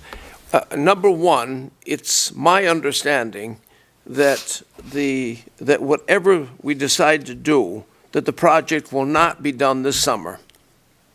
So if the board decides that it wants to act on the suggestions that Jackie's got, my position has always been from the very beginning, and the minutes will show this, and the TV recordings will show it, that we have to have a clear legal opinion for us to move forward on a project of this size. Otherwise, I will not vote for it until we have a clean legal opinion on a project that is $4 million, almost $4,500,000. That's number one. Number two, we have to satisfy the Secretary of Education, and I think that those things can, as long as we can cover those two things, I have no objection with it going forward. In the meeting, I don't know which meeting, if it was in April or May, no, we're in May. So March or April, we hired Petro Lynn as our lawyer. Petro's looked over these things numerous times. He believes we will be following the law as it states if we put it out this way. Also, I have to let you know, all the other schools that have done this energy project have done it exactly the way we just did it. Otter Creek just approved the exact same RFP that we're using. The exact same RFP. And they we're put it out using. the same amount of time, they did the same, process, they did, so, and as far as not, the bulk of the project probably wouldn't be done, Jackie, until next summer, but there are things they could do over school vacations. And they can get the purchasing done, so we're purchasing at current costs. Because we don't know what the costs are going to be next year. And I just want to put something out there. In the letter we received that's dated April 6th, in the first sentence, Secretary Holcomb makes a statement that there was a specific request of the Bennington School Board for a review by this agency, which is the AOE. I have made I made a request to meet with the secretary, and she blatantly refused to meet with me. I made a request to meet by phone or in person, and she refused to meet with me. I've made 2 requests for this specific request by the Bennington School Board. She has refused to produce this request. So as of May 2nd, I have filed under Vermont Public Records Act through the General Counsel, Mr. Greg Glennon, requiring him to produce this document which got the AOE involved in this situation. I filed it via email, and I've also filed certified return request that they produce this document that got the AOE involved, because this board never filed a request to have the AOE get involved in this project. And once I get it, whoever filed a request in the name of this board impersonating a board member, I hope this board will bring that person up on charges. Any other questions or comments from the board, so we can? I would just like some action on it. I would like to ask another question. Go ahead, Jackie. If we do what Jackie has asked us to do, wouldn't we be doing presumptive bidding? In other words, right now, we did make a bid, but we're in kind of an abeyance situation right now. We have to rebid it. Yeah, so we have to rebid it, so we can't tell this other company that we're gonna go with them. Right. No, Right. no, no. Right. No, we It's cannot whoever make a wins the commitment. bid. The Yes. board will not Yes. make a So it's commitment. gonna be rebid anyway. That's right. It has Yes. to be rebid, and it will not be this summer. And they understand that. Okay, They're fully aware of that. right. Any other questions or comments? And I just want to make a comment. I did run this timeline by Pedro. And he didn't have a problem with it. Who's that? Pedro. Oh, And who's that, Jackie? That's Pedro Lynn, the lawyer. Our attorney. And You got any you questions? ran the timeline by Efficiency Vermont. I talked to Brad, and he said that's the way the other school districts did it. Okay. that's good flavor. So we're Thank we're you going for to doing- follow Now- the Secretary Holcomb's. I was just gonna say. It will be uh, Secretary Holcomb's thing. We are not doing a construction project. We are doing an energy project. And So we are following the guidelines of the energy project. Right, and even though, but it's gonna happen next year, and even though we're putting in new windows, that wouldn't be falling under. No, because it's not even Right. part of Right, that right, right. contract. So Jackie, we do have to get the approval though from the Agency on Education, right? No. No. We don't have to have, we don't have to have approval from them, No, we just No. have to be able to show them that we follow. that we're following what it is, okay. Any questions from the board? You, Jim, on that? I'd like to know what the next step is. We have to make a motion to put the RFP out. The next step is we'd have to pick up on what Jackie we'll have her play those dates again. But the idea is that all of this the timeline Is that we'd 60 have to days? follow, knowing that the There's no project 60 is days. moved 60 days. forward. In the energy thing. Oh, okay. That's in the construction thing. Question, Jim? But we have already done the 30 days, passed the vote. The public's approved it. Is that The timetable? teachers are desperate for it, but they're not gonna get it this year. And the students. Won't approve it. Well, okay, Jackie, so what do we need? You want to play those dates again? We need an RFP to go out. I would like to send the RFP, have Amanda, because she send out the exact same RFP we did last year, send it to Efficiency Vermont, ask them to get it back to us. We'll have a meeting, we'll look it out. We'll meet with Brad DeBauer from Efficiency Vermont, because he's the person that's going to be in charge of this area, and talk with him. He'll tell us if there's any issues with it. And then we'll mail it out. And then we'll give them 14, 21, I mean, if you want to give them 30 days, at this point, it really doesn't matter. Mm-hmm. On the days needed for this to go out to bid, Yes. and then bring it in. It's not a bid, it's a request for proposal, it's a totally different thing.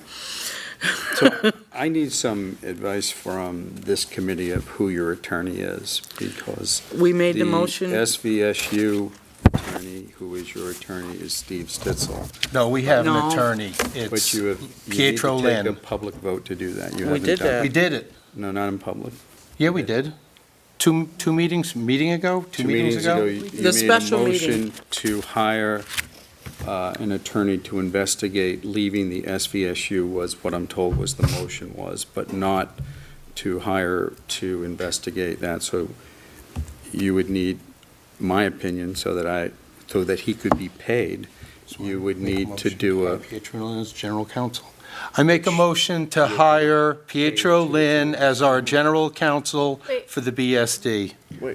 you have an attorney that has a contract with the, Yeah, I know, but he's SVSU, and to be honest, I don't trust him.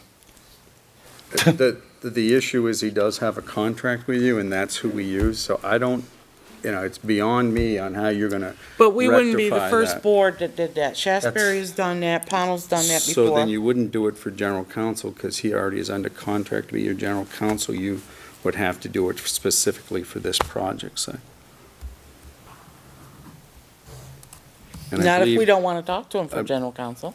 But there has been no public vote to hire him, so that's what I heard, as far as paying bills. So I believe it was done in executive session that you authorized to do it. No, we didn't. He was sitting right there at the table in open session. Do we have it in the minutes?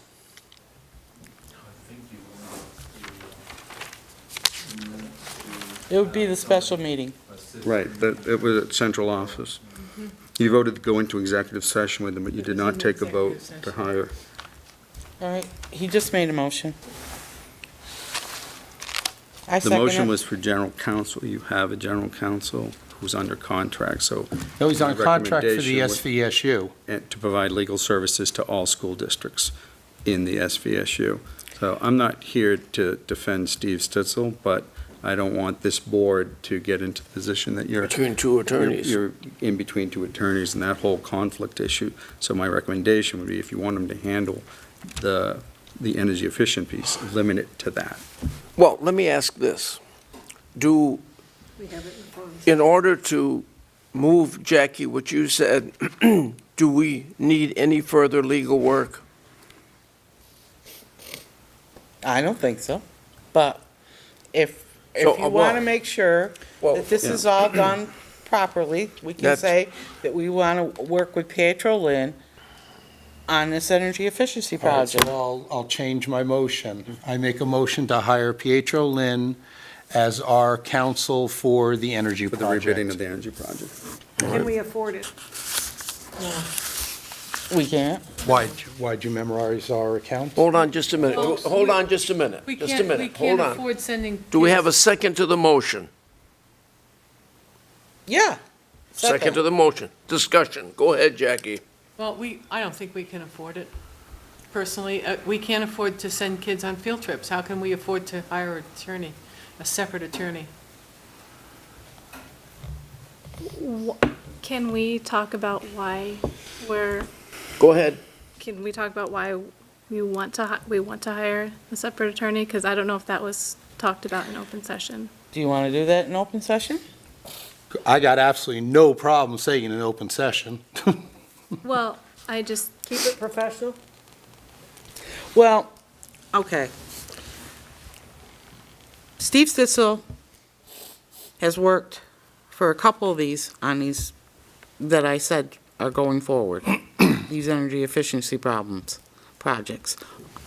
Ours is the only one that he could all of a sudden find an issue, so I'm having difficulty understanding when we use the same exact RFP, what was wrong with ours, and what was wrong with our timeline when we did everything exactly the same as these other schools. But ours managed to get jammed up. But ours got sent to the Agency of Education, where I don't know what happened. Well- And I'm at the point where, I don't want to say there's a conspiracy, but I'm beginning to believe it.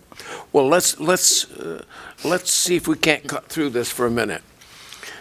If we've got a concern with the attorney that's under contract to the district, Steve Stitzel, why would it not be appropriate to Speak to him. speak to him, call him down, talk to him, and ask him point blank? Because we need to move this project along. We need to move this RFP. I was all prepared to call a certain individual out, but I chose not to do it at this meeting. I got absolutely no problem doing it right now. that's not what I'm asking for. No, I but just- that ties directly into why I will not use Steve Stitzel I mean, for this energy project. Okay, I just thought it might be confusing to people watching who hadn't, Right, didn't know yeah. that was happening. yeah. But that's why I will not work with Steve Stitzel on this project, because he's worked with energy projects all over, and they've had no problems. All of a sudden, our energy project gets jammed up. Will not work with Steve Stitzel on this energy project. Can we not submit the project that Jackie mentioned tonight without incurring any more legal expense? Well, I think he's already looked at it. I think it's a phone call. I think, given the size of the contract, $4.7 million, we want to be cautious. Discussion from the board. Well, if we're looking for money, we didn't spend the money in the oil this year, and it's often done that we transfer money from one account to another account. And I'm sure, and if we want to really look at the accounts, if we look under, I don't know if it's in here, but in the budget, I looked over the budget. In the budget, under, the Board of Education, there is $50,000. Now, this board has never spent $50,000.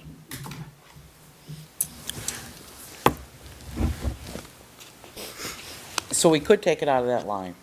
Well, how come we didn't spend the $5,000 to send the kids to the field trip? What field trip? The one that fifth grades go on. That was 50,000.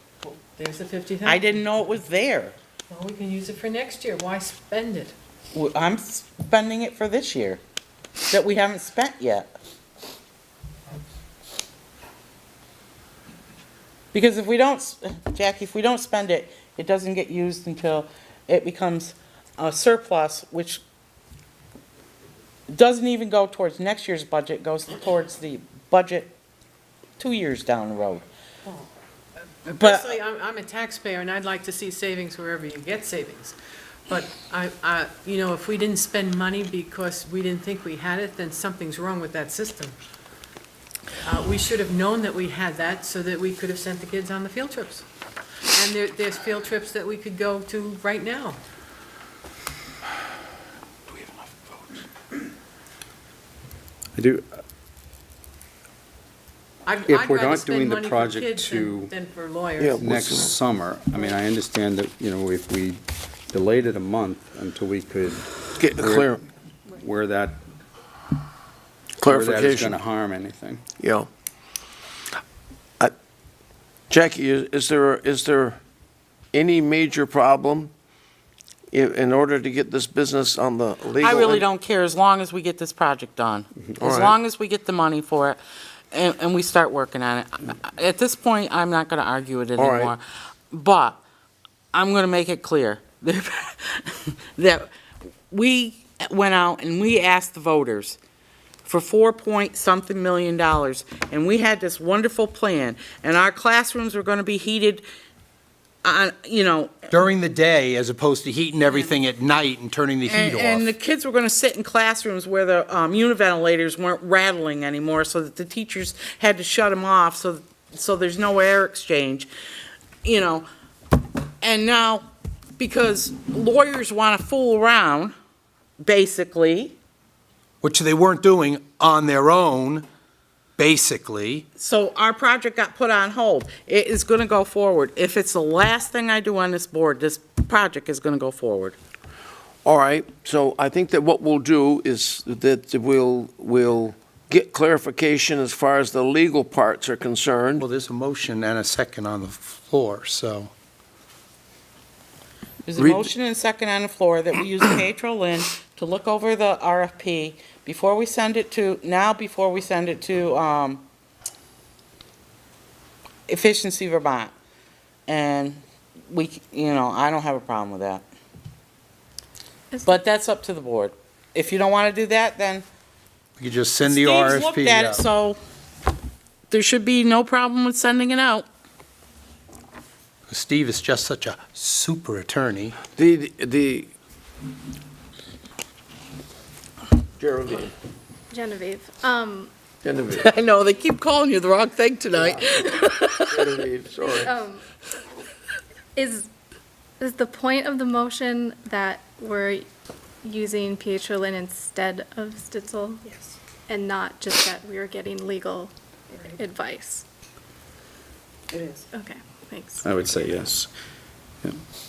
Is that part of the motion? That's what he said. That's my motion, but I thought Jackie also had a did you have a motion before my motion? No, you didn't, okay. I tried to, but it didn't go anywhere. Call for the question?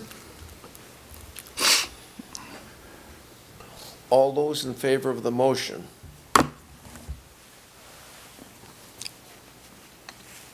All those against? All those abstaining? I'm going to abstain. I do not want to spend the money for another attorney. The Yeah, that's the Project part. Chess should go forward. but Yeah, not having to I want to make a expense I want to make a clarification. I'd rather it go with no attorney looking at it as opposed to There you send it go. to Stitzel. Well, look, That's what we just agreed on. all right, hold on just a minute. I want to explain my abstention. You don't have to. And the abstention is because the business on the legal part where we have a lawyer for the supervisory and now getting another lawyer involved at this particular point, I don't think is necessary. I'm not against the project moving forward, but I think that we got to clear out this situation legally and then we move the project forward Do you think because Stitzel's doing it for free? Wait a minute. George, somewhere you're missing something. all right, tell me. He's been involved in this since the AOE got involved in it. Pietro has. So he's well aware of everything that's going on. But do we need, what I'm saying is I don't want to incur any more legal expenses. I don't think we need to incur any more Well, legal but that was expenses. part of the motion, But if and that that's- is something that Jackie thinks we need to do, so be it. Well, that's what, But those fees, we are paying to the SU, and it's coming out of our budget. Stitzel isn't doing it out of the goodness of his heart. We're still paying legal fees. We just got done saying. but that was part of the motion about the legal part, that's why. Point of order, please. The question was called and answered, and so I think we need to move on. And I have another question. Of course you do. My question was, are we having summer school? All right. Yes, now that, Don't you need to? Wait, we're not done with this We yet. gotta know what we're gonna do. No, we're not. No, we haven't decided out where we're going with this. I thought we just made the motion. No, that was just We about didn't the we attorney. didn't have the votes to go with it at this time. That was just the attorney. So you're putting this project on hold? I'm putting it, I'm putting it No, on. that was, no. My motion was just the attorney. Now we have the motion about the RFP. Let's get a reading back from our No, recorder. the motion was just about using Pietro Lynn. I want to, let's read it back. The motion that was just acted on was to change legal, to have Pietro Lynn act as counsel for the energy project. That was it. All right, so that's been defeated. Right. No more comments. We're going to handle this as a board with no comments, Frank. I'm sorry. We don't need it. I don't need it. Maturely. Yeah, I know. Maturely sit down. No, So Frank. tired of Frank. Frank, let us handle it. That's our job. Okay. I make the motion that we move this project forward. If the board wants to send it to Steve Stitzel again, which I disagree with, but I will do it, to get it, to move forward, to go to Efficiency Vermont, that's my motion. Do we have a second? Second. Second it. All right, discussion. Hold on, discussion. The fact- Discussion. I want You're gonna do it under. The discussion. You have a question? is- Yes, I do. Go ahead. The point of it is that she just got done saying that should pass because it passed for every school. So that just answered the question, so they should ship it up, because it's on that recorder, that everything should be, all the documents should be legal and should pass through, so it should not be rejected. If it was done properly in the first place, Ship where? to the person that you just said, to make sure it's gonna pass. for Efficiency Vermont. Efficiency Vermont. Yep. Efficiency of Vermont. Is that, That's Is where, that- That's what you want me to renew my, motion? no, but I understand. That would be where we would start. All right. Absolutely. any further discussion? Clarification of the motion, please. We're gonna send the motion is we're going to send the RFP to Efficiency Vermont. And I seconded. Any further discussion? All those in favor? Any objection? Any abstention? So approved. All right? Fed up with these people. Anything else, Jackie? I have one thing under other. Okay? Janitronics bid. I don't remember that coming before the board, but I see that you signed it. A one-year extension, For what? so we did not So go out to rebid. janitronics bid for, cleaning services? I thought One, Jerry had one-year approved. extension. No, Have his own group. just No, during no. the day. Yeah. To do a one-year extension rather than go out for rebid at this time. Absolutely. Tell them no about summer school and Yeah, all that. yep. Okay, one other item, I'm going to ask the superintendent to give us a Oh, I short have another other report too. on summer school and where we're at. At previous meetings, we discussed because of the construction project that there may be changes to the end of the school year, particularly for kindergarten, and how kinder camp would work and where extended school year would be placed. Now that the project will be the following summer, I'll be meeting with the principals to restart discussion on summer school.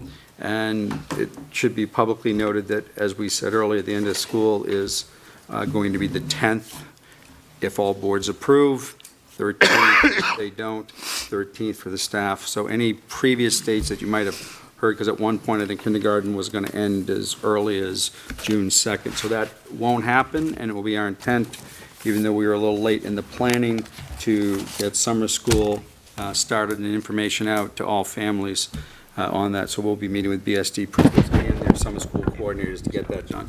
Good, thank you. Any questions, comments, Jackie, on summer school? No, I think it's good to Any have other it. business to come before the board?